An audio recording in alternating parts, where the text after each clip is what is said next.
Hi guys, welcome to Tea with Mike, episode 35. With us today is Ian.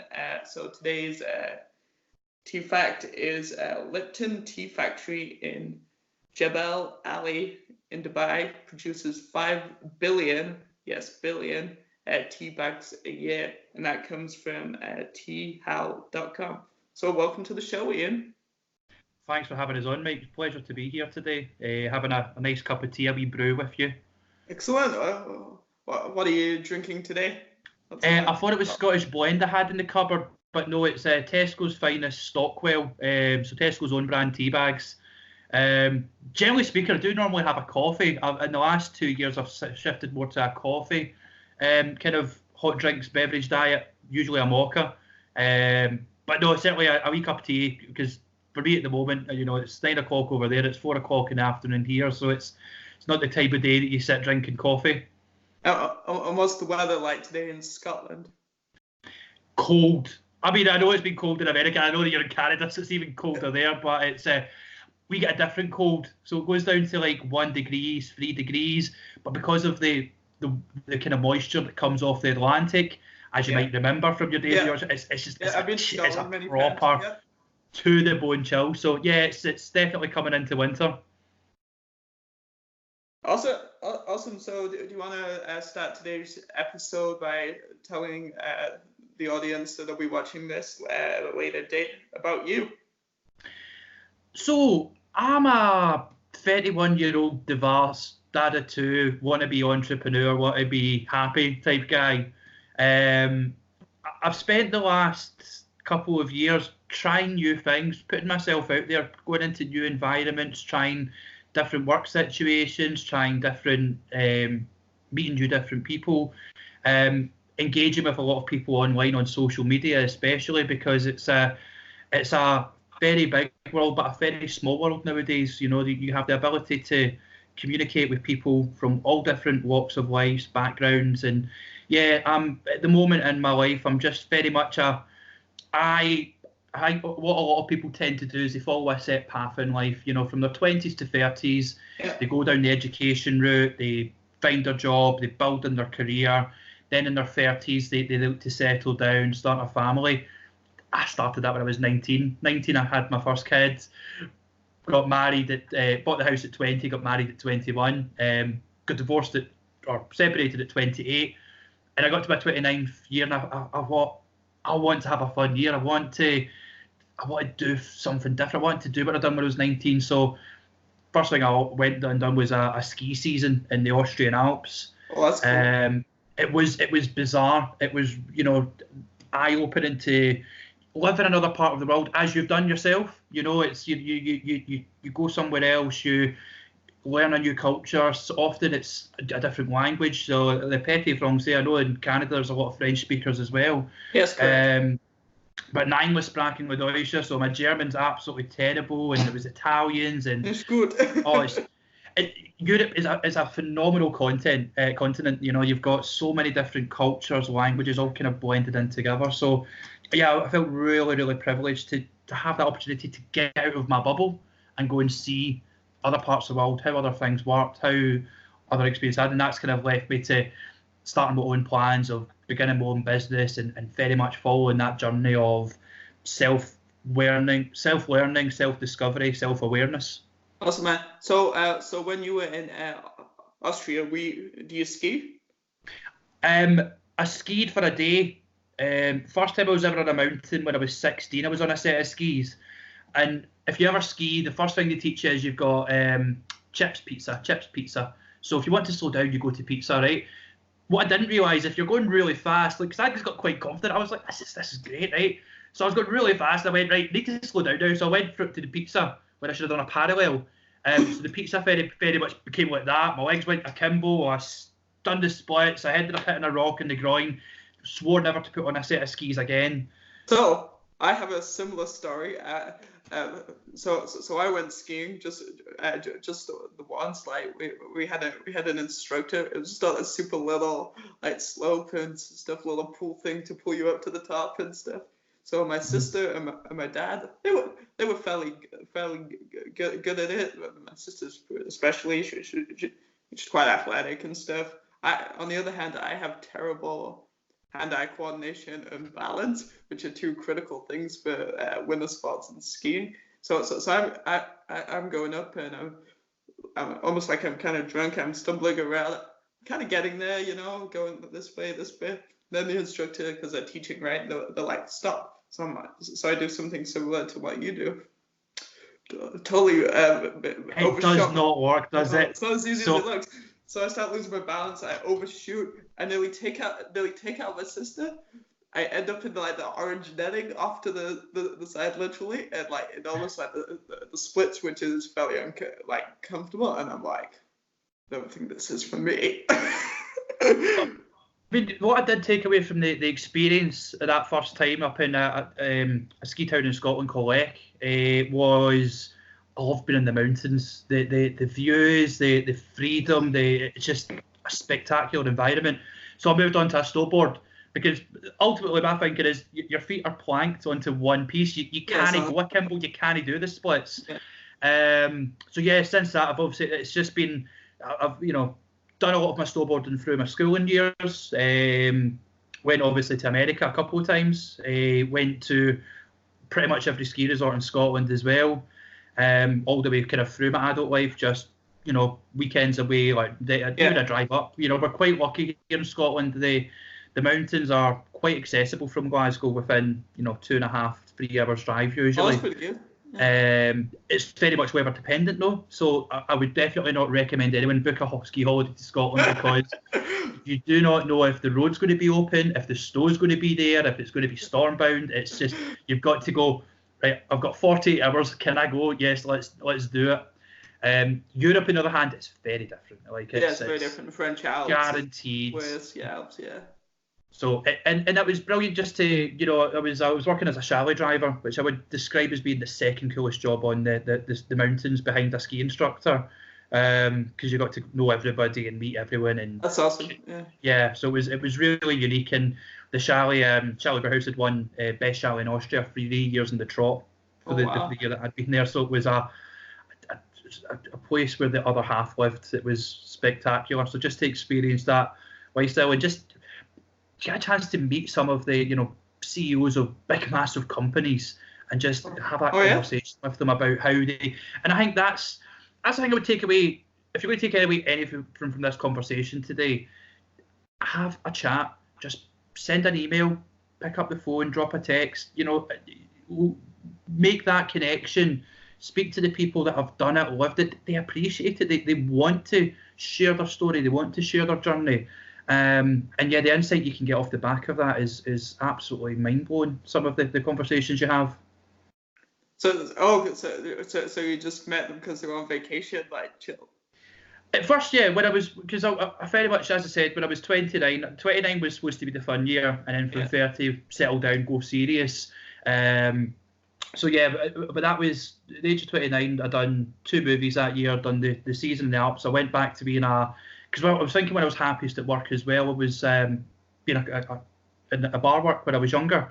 So I ended up going to work in Hard Rock Cafe, learning to make cocktails, being in the bars of the city centre. Very quickly realised I'm a bit old for this, and then started putting myself through courses. So very much most of my working career has been spent on a B2C level, which is business to customer. In the last kind of 18 months, I've really focused on going B2B, business to business. And that gets you the opportunity to speak to business owners, from small shop owners to multinational companies. And yeah, just obviously having that experience of just listening to them, engaging with them. You've got to learn the skills as well. Like my working career first started at Sky. My first Hilton was my first job at 16. 19, I went to start working for Sky. It's part of a bit like Fox. Yeah, it was good. It was 7 years I was there, and I worked in the retentions department. And I don't know if you have heard of the word retention. It's not a lot of people understand it, but it's the most important aspect of any business. That's your customer loss. So my job was, people would call up to cancel their Sky services, and it was my job to say, no, that's not happening. Didn't obviously say it that way. It was much more a profile-led conversation, taking the customer through a journey, why did they come to us in the first place, and but then learning different skills. So good book that I read as well at the time, manager called Scott Spears that taught me it, or told me to read it, was Neuro-Linguistic Programming, NLP.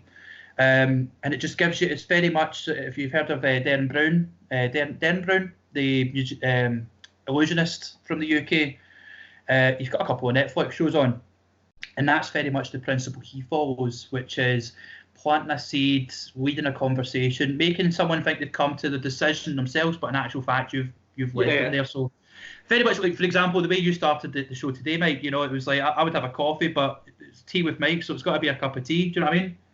Awesome, man. Yeah, interesting. That's cool. So let's take it back a little bit. When did you first become interested in the whole concept of creating your own content? Why did you get started in it? That sort of area. So I've always been quite a visual person, and that kind of actually ties right back into NLP. You've got visual, kinesthetic, auditory. I'm very much not flamboyant, but I use express with my hands. I like outgoing, put out there. So I'm very often.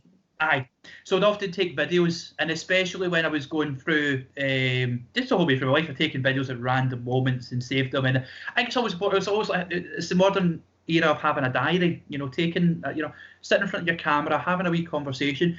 Not something you need to put out on a social media or share with friends or family, but just for yourself to have that conversation with you, and then look back on it a year, 3 years, 6 years down the line, and go, "That's where I was. This is where I am now." Where I am now. But yeah, so at the time,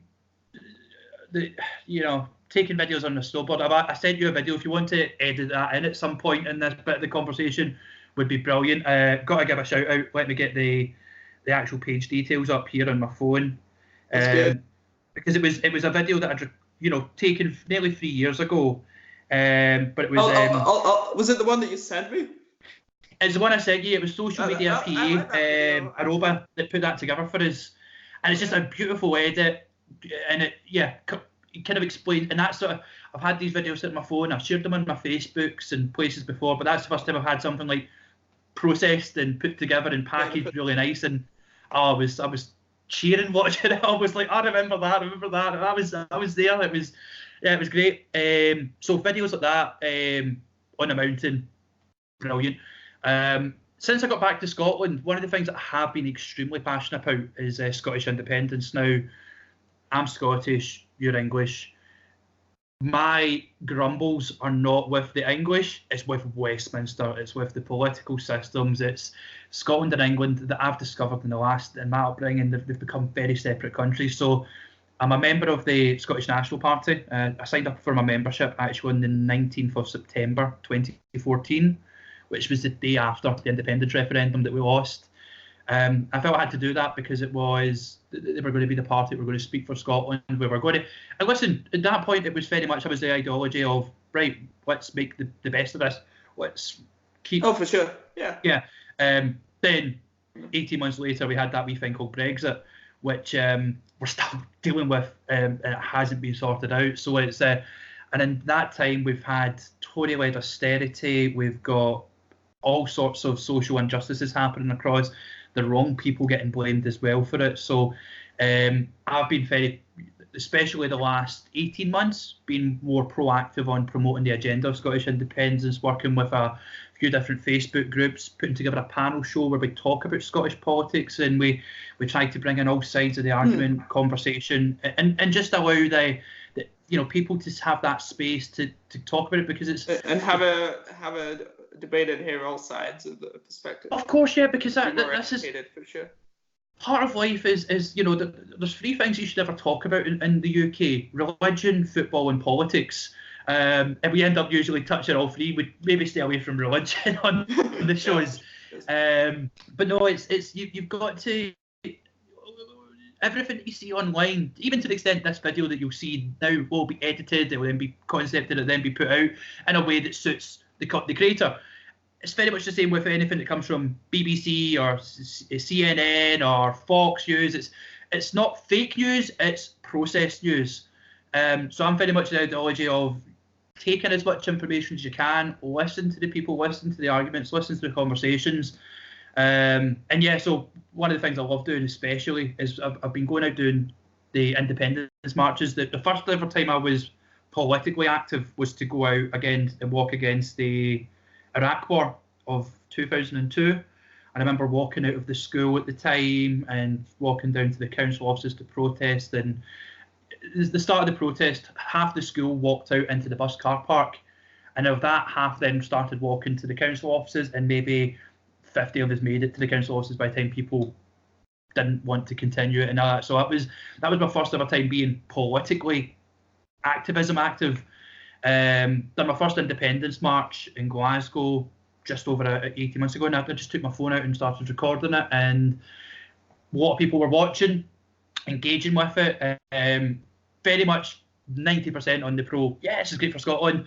Couple of unionists. Oh, you know, we've had this debate, we've had this conversation, but that's part of life. It's like we live in a democracy. We live in this society where we can have these conversations. We can look to change things. People can change their minds.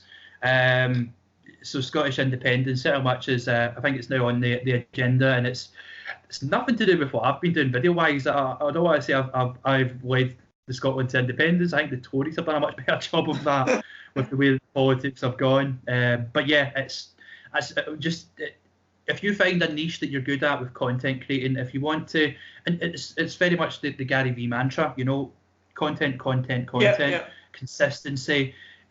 Keep doing the same thing. Also trial and error. Try things, see if they work, see if they don't work, see how they land. And yeah, just try new things. Just experiment with life a wee bit. Life's for living and to enjoy. Yeah, because that's important. Because when you look back in a few years, you'll be like, oh, remember this and that and that and that and that. Oh wow, I did this. Oh, why didn't I do this to it? Because the brain changes over time and circumstances and experience, right? Definitely. So if I'm correct, you're part of Rhino Media Group? Was part of Rhino Media Group. Rhino Media Group's one of the... Yeah, I've effectively was working with them up until this week. I'm looking at a kind of job to go to Switzerland. I'm really wanting to kind of get back into because the business that I'm working on, my baby, if you like, is Alba Provision. And trying to get Alba Provision off the ground has been really difficult, simply due to the fact that, one, I've not had the experience. I'm starting something from absolutely nothing, and it's working out. I found it in especially last 2 years, it's been more about pouring the foundations, which requires a lot of cement, a lot of digging, a lot of planning, before you can start to even lay the first bricks to build up. And it's my customer base is, point to this map. That's where I am here in Glasgow. Don't know if that goes right up there, right? There you go. My customer base is in Austria, which is here. So realistically, it's not a short journey that I've got to look at. My customers are 1,300 miles away. So I'm working with suppliers in Scotland that, because one of the things that I did and this is where the whole idea of the business came from. When I was working in Austria and working in this luxury ski market, it wasn't even luxury Scottish products. There was just no Scottish product. Oh, really?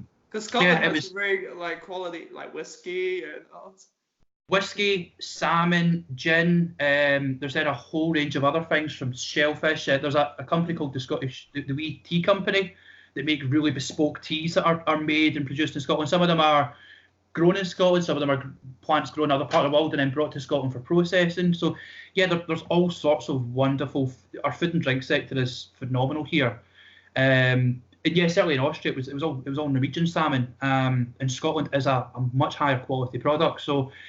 But to get things like that, get routing to market, getting, even like people, when you're speaking to the CEOs that I've been talking about, trying to get them to buy into the plan, it's like, I can see you're going with that, but that's not what you're doing too much. You're doing this. It's like, yeah, I have been doing too much, but so effectively my route to market is whiskey, but the problem with my route to market is Brexit. I don't know what my trading relationship is going to be from, so it's you can't factor a costed business plan without knowing that info. So, but that's given me the kind of the buffer zone in my life to take this opportunity to learn, work through the process, and at the end of the day, it's life is for living. It's we're in it for the long haul. I think there'll be plenty of time to get Alba Provision off the ground, but what I have been doing with it very much is doing a lot of social media support. So, and rather than putting myself, because I went to college when I was younger, when I was working for Hilton, I went done an HND in hospitality management. And the thing that I found personally myself about college was I learned in the first 9 months of college what I learned in the first 3 days working in the industry. Yeah. You know what I mean? Like, in a nutshell, it's like there's a lot of things you can go to uni to learn specific details on, but I'm very much a trial and error kind of guy. Like, let's get my hands dirty, let's see how this works. And that's how I learn best as well.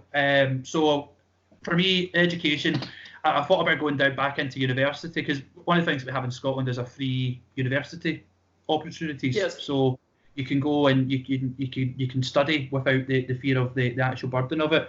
For me, it's the fear of the projects and the assessments that really puts me off going to do it.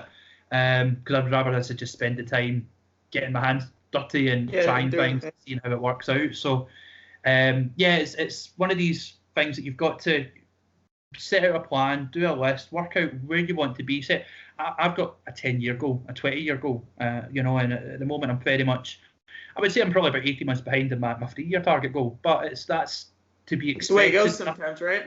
Of course, nothing happens overnight. Nothing comes straight off the bat. Sometimes you get lucky, you get the right opportunity, it's the right place, right time. Very much karma, It's just you have to take every opportunity you can and just understand that sometimes they're not going to work out. Sometimes and that's for me. That's where Rhino came in, because I feel for 10 years between the ages of 19 and 29, I worked for 2 companies, basically Sky and DPD.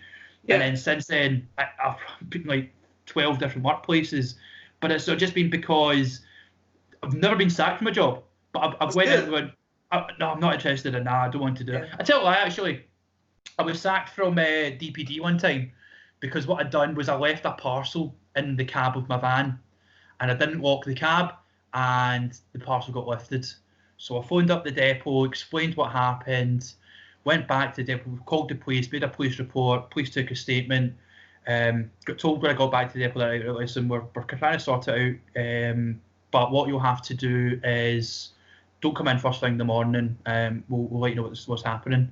The next day they phoned me at 10:30 to say, listen, security's not going to pass you off, you've breached the T's and C's, your franchise has been terminated, so come back, hand the van back, hand the uniform back. So I done that, and then I got home, and I sat home that day, and I started to work out my CV, where I was going to go next, and I thought, no, do you know what, I'm going to write an email. So I wrote an email to the CEO of DPD, and explained my DPD journey, because I'd only started working for this company in August, and this was now kind of March time, so I'd done the peak period. So I told them how in my first peak I'd managed to do 183 deliveries and got 181 of them off, and the challenges I'd had and how much the journey. Then I'd explained what had happened, why my franchise had been terminated, and said, listen, the only reason I'm writing this to you is because I never felt I had the opportunity to explain this to anyone. I was told, reported it, dismissed. That was it. There was no other processing. So I sent that email. It got sent away about 9:30 that night. And I got a phone call. I got a phone call from the depot manager the next day about 9:30 to say, "You've got your franchise back. Come in and pick up your van uniform." So I got the job back. The CEO had actually contacted the depot about 5 a.m. that day, said, "Get this boy's job back." So listen, as I said, that's the one time I was sacked. I was sacked for 36 hours. So it was we all make mistakes in the workplace. Don't be afraid of mistakes. You've got to learn from them. But certainly don't always be held accountable for every single mistake you make. You've got to learn from it, embrace it, accept the consequences. But if you don't agree with the consequences, make sure that you follow up on it, because sometimes you might get your job back. So what did that prompts this question. So what did that experience, what lessons did it teach you, and how have you kind of applied that to other things you've done? It basically taught me, especially, don't leave a parcel in the front of your cab unlocked. That was the first thing. Rule number one. Don't do that again. Literally, the only reason I'd done it was because someone had done a collection and 2 of the parcels are stuck together. So I'm like, oh, that's going to tear apart. I'll put it in the cab so I can fix it. And then, and this is the situation with DPD at the time was it was an hour delivery window. So you were very much delivery driven, like focused. So you if you started to fall into your delivery like out with the hour, you were not delivering the service. So there was different pressures. There's pressures in all sorts of workplaces. So yeah, it was just a case of making sure that don't leave parcels in front of the van.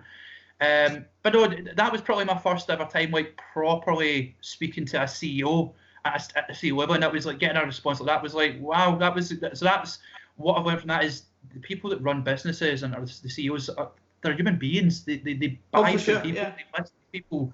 So don't be afraid to have that conversation with them. If I've seen stories online where lassies have messaged fashion designers and asked for a coffee, and they've had a chance to have a 45-minute coffee, been left an email, and you've got to get that experience, listen to these people firsthand, and take from it what you will.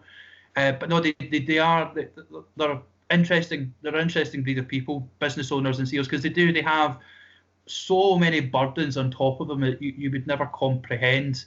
You think it'd be easy to be rich and run a successful business, but there's a lot. They made lots of mistakes on their journey to where they've got to, for sure. Yeah, I mean, think about entrepreneurials as off a bat. You only hear about the successful ones. The Lord Sugars, the Elon Musks, the Richard Branson, Bill Gates. A really interesting one I seen about Bill Gates recently was he pitched the idea of Microsoft to about 1,200 people. Of that, 300 expressed some sort of interest. The other 900 just didn't listen to him. Of the 300 gave interest, 85 of them followed up. 50 of them kind of came back to him with serious proposals, and it was 11 individuals that then actually managed to take him from that plan to being a billionaire and getting Microsoft off the ground and running. So it's crazy. A lot of people, and you think if that could have been this conversation here that's listening to, that people are going, I'm tune out of that, I'm ignoring it, but that could have been Bill Gates. I'm not trying to put myself in a bracket with him. Not trying to put myself in a bracket with Elon Musk, but that's these. You see the success, but you see the tip of the iceberg. You don't see all the shite below it. Everything that everyone goes through, the cold nights in the house, the tins of beans and a bit of stale bread. There's rough times, there's hard times. Sure, yeah. I think Elon Musk talked about it one time that when he sold what was it, the company that he sold initially to get him like all his money, which was PayPal. When he sold PayPal, he invested into Tesla, invested into SpaceX, invested into Solar City, and he didn't have enough money for his rent, so he had to borrow money off of Valve to pay for his rent. It's like, you just sold a £60 million business. It's ridiculous. But that's part of the entrepreneurial mindset. Is it's just do, and then there's a knock-on consequence. Yeah, for sure. So as we kind of move towards kind of 2020, what's on the radar? So we've got a general election in the UK on the 12th of December. If you are watching the UK, vote SNP in Scotland. I would recommend voting Labour in the rest of the UK. Never trust a Tory. The Tories are bad. They're just look at Boris Johnson. He's like our version of Trump. But he's more childish. I do not have any time for that man whatsoever, or any Tory, to be honest with you. 2020, Nicola Sturgeon is going to hopefully hold a second Scottish independence referendum. She has to do what's called a Section 30 request order, which is actually the Scottish Parliament has to ask the Westminster Parliament for permission to hold a referendum. She's done that twice. It is, but it's the way that the devolved government works. It's trying to compare it to the American or a Canadian system. It's all it's states, but states are independently run, but then government rise. Whereas it's very complicated in the United States, federal and provincial, and each like equivalent of province and states, and A lot of different levels. Even from within that state, each city can then have its own separate bylaws and rules and legislation. So the world is pretty complicated. Sure. But yeah, so that's. And I actually watched in Austria the first time she put through a Section 30 order, and the conversations that you had with your because obviously you work with lots of season there, so lots of phenomenal people, and they're like, oh, what are you going to do? A lot of people are going to do summer seasons. A lot of people go back to family. I said at the time, I'm going to go back and work on the Scottish Independence Campaign. So the People's Doorstep referendum, been working on that for 15 months. That's where I do most of my political chats. Got a few politicians due to come and speak to us as well in the next couple of weeks. We've had politicians on paper. So lots of really good guests on that. So if you do want to follow that, I'm sure we'll get a link put into the description somewhere for the Doorstep referendum. So yeah, that'll be ultimately 2020 plan, making sure Scotland becomes independent, and then just continuing to graft the ALBA provision will be the. So yeah, I'm currently working on that, providing social media support. So if you are a content creator, if you're a business owner, if you don't know the first thing about a Facebook paid ad or sponsored ad, there's lots of junk. I help out with the kind of analytics. I'm very much a numbers guy. I understand what these things work. So I'm doing that actively at the moment while I get the funding to get to market and go back to the Alps and sell some whiskey, salmon and gin and tablet and macaroon and Scottish tea. Awesome. And on salmon, gin, macaroons, whiskey and tea and all of the above, thanks for being on the show, man. Thank you very much for having me. It's been an absolute pleasure. And we'll definitely keep talking and build a connection and learn more about each other and the cool projects both parties are doing. Thanks for your time today, Iain. And guys, speak to you soon. Cheers, bye. And guys, this was Tea with Mike, episode 35. Make sure you watch it.